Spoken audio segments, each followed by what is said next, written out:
Hello, I'm Maeve. Just so you know, this story is more than just your typical tale of a cheating husband. There is a lot more to it, which I will mention later. First, a bit about me.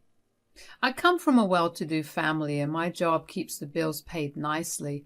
I work as a successful corporate attorney at a prestigious law firm in Charleston. I was pretty content with where I was at in life, but then I crossed paths with my now ex-husband, Colton. Our story is not your typical lovey-dovey meet cute. It started in the digital world. We met online. Yeah, I know, not exactly your traditional romance, but it's how it happened. At the time, Colton was living down in Savannah, Georgia, which was about a 2-hour drive from Charleston. After 6 months of endless online chats, video calls, and whatnot, he finally made the drive to see me.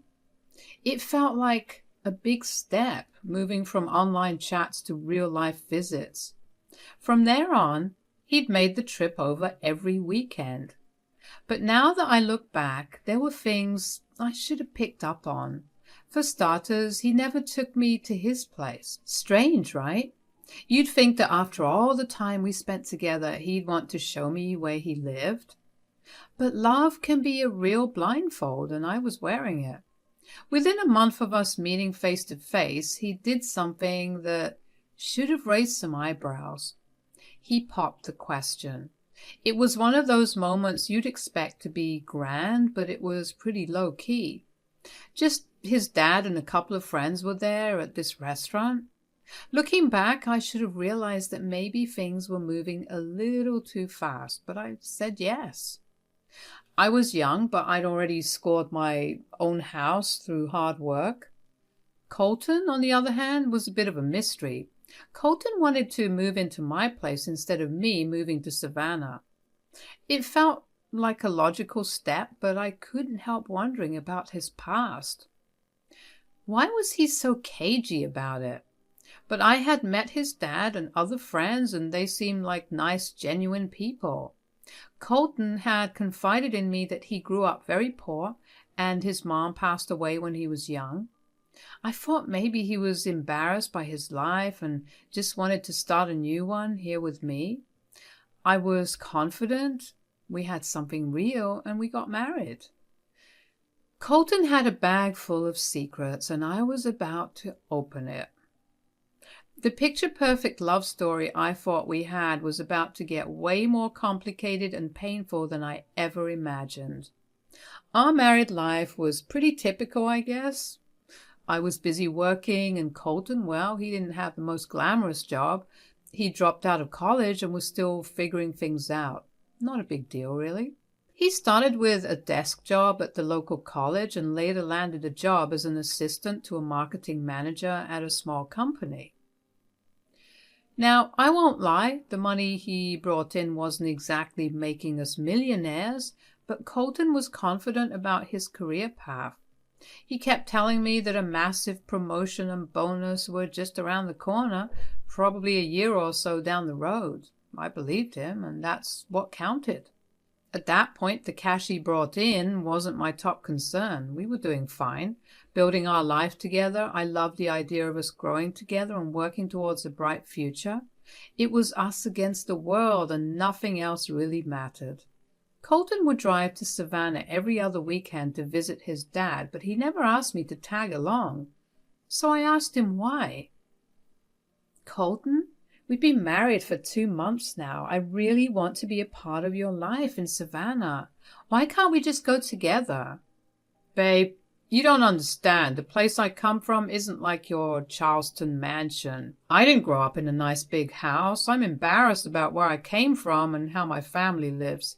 You wouldn't like it there. It's different."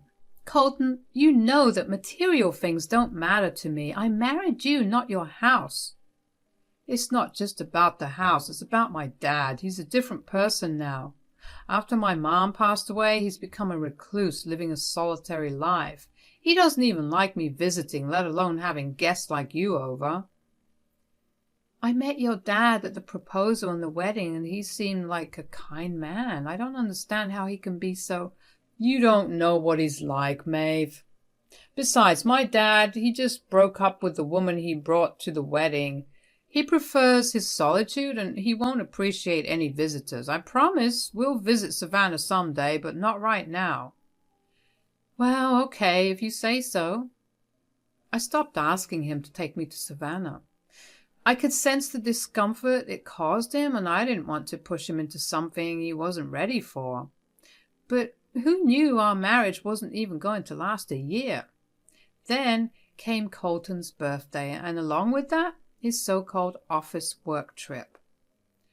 About 10 days before his birthday, Colton came home from the office and gave me some bad news. Hey, babe, there's something I need to talk to you about. What's up? It's about my upcoming work trip. I know it's not the best timing, but it's essential. It's a 2-week trip to Savannah, and I have to leave in 5 days. 2 weeks? But Colton, your birthday is just around the corner. I know, and I hate that I won't be with you for my birthday. But the office trip is crucial. I've been working hard, and there's a promotion on the line. It would look bad if I backed out now. Where will you be staying in Savannah? The office offered me accommodation. Oh, then maybe I can take some time off work and accompany you like I did earlier when we went on that San Diego trip. Let me complete it. I'm planning to stay with my dad. He's been on his own since we got married, and I want to check up on him. I've already told the office not to book a room for me. With your dad? So that means I won't be able to join you? I'm afraid so. It's your birthday, Colton. I want to be there with you. I know, babe, and it breaks my heart that I can't spend my birthday with you. But we can celebrate when I get back, just the two of us. And if I get that promotion, I promise we'll plan a fantastic trip to anywhere you want, and it's all on me. I understand, Colton. It's not about some trip, though. It's your birthday.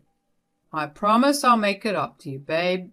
This isn't the last birthday we'll spend together. We've got a lifetime of birthdays ahead of us. All right.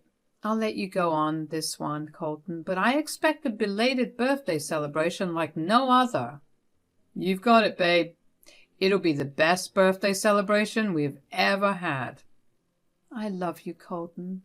I love you too, Maeve. So there I was, trying to distract myself when Colton left. I had just gotten back from work, and the house felt empty without him. It was Colton's birthday soon, and I couldn't bear the thought of him spending it alone with his dad, Richard, at their place. I didn't want to intrude or overstep any boundaries, so I had a plan to make Colton's birthday special. I'd surprise him at his dad's place, bearing gifts, balloons, and a cake. We'd then whisk away to a fancy hotel where I'd reserved a room for the night. It was my way of showing him how much I cared, and I was all in. First, the cake. I didn't hold back.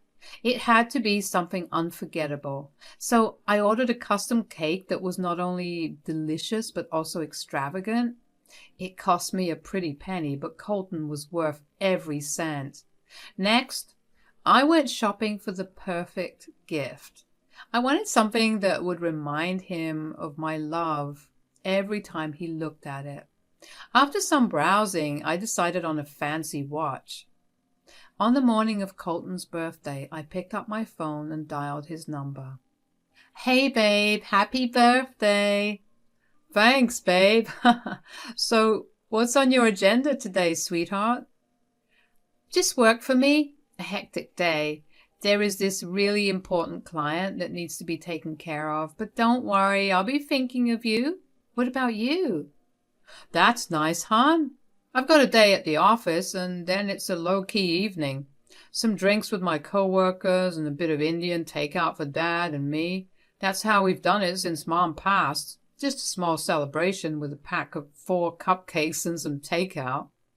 Well, babe, you enjoy your day. Love you. Love you too, and don't work too hard. I made the drive to Savannah to surprise Colton. It was a 2-hour journey, but I was determined to make this day special for him. I knew the address of where he lived because We had sent each other flowers occasionally during our online dating days. The address seemed odd to me, though. Colton had always described his home differently. I parked my car a couple of houses before the one listed in the address. The house was beautiful, nothing like the small place he had told me about. I was very much confused. Just as I was about to get out of the car, a vehicle pulled into the driveway of the house. It was Colton's car, and he was not alone. In his arms, he held a child who appeared to be around 2 or 3 years old. They were both holding balloons and seemed cheerful. The woman with him was blonde and looked exhausted, yet beautiful. She held a box that resembled a cake box. Together they walked into the house. I was shocked, frozen in disbelief. I didn't want to jump to conclusions too quickly, but I had to know what was going on. I watched from my car as they went inside the house. I felt like a stalker, but I needed answers. The windows were open, and through one of them I could see their silhouette. I couldn't believe my eyes. Colton held the woman, and they kissed. The man who was my husband, the one I was planning to surprise for his birthday, was kissing another woman. I knew I couldn't stay parked outside forever. My hands trembled as I turned the car around and drove away to the hotel that I had booked for us. That night at the hotel was a total mess. I cried my eyes out and couldn't believe what I'd seen. It felt like living in a nightmare that had no end. I had to find out the truth no matter what, so I stuffed my face with junk food and cried myself to sleep. My eyes were all puffy when I woke up, but I didn't give a damn about how I looked. I just had to go and see Colton and catch him red-handed. The next morning I drove over to his place. Colton's car was nowhere in sight, which made me even more nervous. But I'd come this far, and there was no turning back. I knocked on the door. The blonde woman opened the door, who I now know was Kim. "Hey there, how can I help you?" "Hi, I'm Maeve. Can I speak to Colton?" "Colton's not home. Who are you?" "Well, I'm his wife, Maeve." "Are you kidding me? What kind of sick joke is that?" "No, seriously, I'm his wife. It's not a joke." "There's no way. I'm Colton's girlfriend, Kim, and our baby girl, Irina, is inside. You must be mistaken." "What? You don't know?" "Wait, I can show you our wedding pictures. Just trust me this once." "Okay, come in." So I went inside, and the house looked like a proper home. There were pictures on the walls of Colton and Kim, and they looked so young. And then there were pictures of Colton, Kim, and a baby. Seeing all that, I had a lump in my throat. When I walked into the living room, there was Irina on the carpet playing. The little girl had Colton's green eyes. It was hard to take in. "So, those pictures?" "Oh, here they are." I handed my phone to Kim, and her face looked like she had seen a ghost. "What? I can't wrap my head around this. When did you two—" "We got married around 8 months ago." "This is unbelievable. But I need some answers as well. You see, Colton and I have been an item for nearly 6 years now. My little Irina is almost 3, you see?" "Wait, what? This doesn't make any sense. How did you two meet?" Now that I think about it, it strangely adds up. Colton and I connected online, and before we knew it, we were married. I'm just trying to process all this, Kim. It's quite baffling. Now I think I get what's happening here. What's going on? Colton had no job prospects back here. He spun me a tale about landing a job in Charleston and needing to relocate. I was willing to follow, but he mentioned that he needed some time to get settled. He was cohabiting with some housemates in a run-down place, and he thought it wasn't suitable for Irina. Unbelievable. So in reality, he simply met me and decided to marry me and lied to you. Honestly, I was suspicious from the get-go. Once there was a flower delivery here, and he brushed it off as a mix-up. I often overheard his phone conversations with some mystery person. Now I realize it must have been you. I apologize, Kim. I had no idea about any of this. I arrived here to surprise him on his birthday. I didn't even know he lived in such a fine home. He claimed he was staying with his dad in a small place. That's why I never bothered to come over, because he said he was embarrassed by it and I didn't want to force him. Ah, you must be referring to Richard. Mr. Richard vacated this house a long time ago. It reminded him too much of Colton's mother, but Colton decided to stay back. He invited me to move in, and I've been living here ever since then. I'm shocked. He told me he was going on a work trip, and instead he came to spend time with you. And he deceived me by saying he was working there, securing our future, saving up for an apartment together, and other false claims, while he secretly married you. I assure you he won't get away with this. How could he put us through this, especially my little Irina? So, what do we do now? I've got an idea. From what I remember, Richard was a very kind man. He owns a small place on the outskirts now. I was quite close to him when he still lived here. I doubt Colton even told him about Irina, because a gentle soul like Richard would certainly want to know his granddaughter.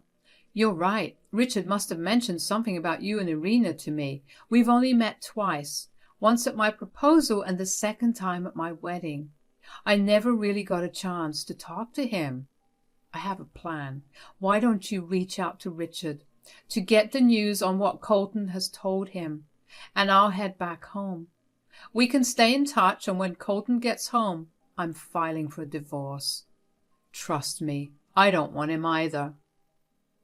Just pretend everything is fine for another week, and then he will be gone for good.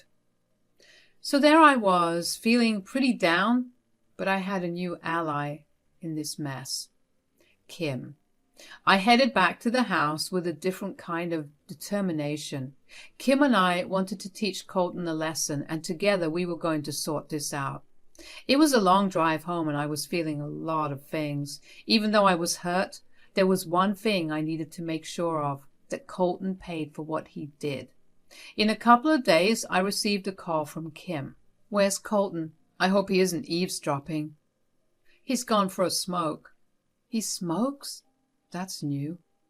Not as shocking as discovering that he has a girlfriend and a 3-year-old baby, huh? You've got a point there. Anyway, I talked to Richard. He had no clue about me and Irina. According to him, Colton had told him we had broken up when Richard moved out, and that was like 4 years back. Richard had no idea I had been living here at his house ever since then. Wow, so Richard left and never looked back, huh? That's right. He's a farmer now, living an isolated life. He was pretty mad when he learned about the secret his son was keeping for 4 years.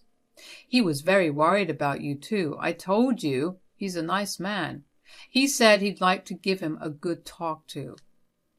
And then Colton painted him out to be the bad guy, huh? Great. How about this? When Colton comes back, why don't you and Richard drive down here on the same day, and we can all confront him together? I'm all in. I'll let Richard know. Sounds like a plan. Fantastic. I'll send you the address. A whole week just crept on by. I couldn't shake that nervous feeling in my belly. My days were filled with lawyer chats, sorting out my own feelings, figuring out my next steps. It was tough, because I felt super betrayed, not just by Colton, but even by myself for not seeing the signs earlier. We had promised to share everything, and here he was, hiding a whole world from me. But I had a plan, and I was determined to make him face what was about to come. Finally, Colton came back home. I put on a fake smile and kissed him. I had to act like everything was fine, even though I was bubbling with all sorts of emotions inside. He looked tired, and I guess he needed some rest. He decided to take a nap. In a couple of hours, the doorbell rang. I asked him to go get the door while I stood right behind him. Dad and Kim, what are you doing here? Hey, Richard and Kim, come in. What's happening? Colton, you've been caught, that's what's happening. Oh, Kim, I'm going so I can make a good living. I want to provide for you and Irina soon. You can't come here. I'm living with some roommates. Your wife, Maeve, was your roommate, huh? You forgot to tell me about that part. I was always suspicious of you. And not just that, you were lying to me, saying you grew up poor and that Richard doesn't like people at his house, gaining sympathy from me. You talked about how you lost your mom and everything, how you don't like going back there. Colton, I can't believe this. Is this how I raised you? Do you think your mom would have been proud of you? I'm sorry, everyone. I'm sorry. Sorry is just not going to cut it. You need to explain yourself more. You had a daughter who needed a father, and you still married me and kept me in the dark. Yes, and what about Irina? You kept giving us false hope. I'm sorry, everyone. Dad, you were moving out and Kim was pregnant. I thought I would convince her to abort the baby, so I didn't tell you. She wanted to keep it. I loved Kim, but I was not ready to become a dad. Oh, you were all nice and giggly when I told you I was pregnant. Kim, you got bored after we had Irina. I'm sorry. One of us had to grow up and be responsible. Not everyone likes to be a broke, jobless man like you. I met Maeve online, and the idea of her sounded so nice, away from the responsibility of a kid. It started out very casually, really, but then when I met her, it seemed real, and I didn't want to let go of that. I married her. And you didn't even bother to tell me? I love both of you, and I didn't want to let any of you go. Oh, stop it. This is not love. I was confused, so I thought, why not just let things be the way they were? I can't believe you. You dragged me into all of this. Here I was, wanting to give you an innocent surprise for your birthday, and then I got to know that it's not like that. I like living in your house. This is some life I didn't want to give up on. What are you implying? You married Maeve for her house? What? You married me for money? Well, it's complicated. I loved you, but I also liked your lifestyle. That's what attracted me to you. It's as simple as that. You fell in love with the lifestyle, the money, and not me, Colton. How selfish. Enough, everyone. Colton, this is not the man I expected you to be. Your mom and I loved each other. You grew up in a loving house. And are these the values that you learned from us? Enough. You're on your own now. I have made my decision. Kim is going to be the owner of my house. She needs a place for herself and Irina. Dad, are you serious? I was supposed to take ownership of that house. Dead sure I am. You don't deserve it. Kim and Irina need it more than you do. Well, I don't need you guys either. I'm with Maeve now anyway. Do you think I'm a fool? Get out of my house too. We're getting a divorce. Babe, what? No, I made a mistake, but I chose you over Kim. I married you, not her. Colton, we're over. There is nothing you can say or do now. We are over too, and I'll make sure you never get to see Irina again. It's been a year since all that drama went down. A year of freedom from Colton's mess. Richard handed the house to Kim, and she is living there with little Irina. Colton? Well, he's got nothing but regrets and a big dose of karma. Colton thought he could play us all and have his cake and eat it too. So here's a piece of advice for y'all. When you're online dating and decide to meet in person, just remember, honesty is your best wingman. Trying to juggle two relationships is like playing a game of hide and seek. Eventually, someone's going to catch you and it won't end well. So save yourself the drama, be real, and don't bite off more than you can chew. Because in the end, being genuine is way cooler than trying to be a sneaky catfish.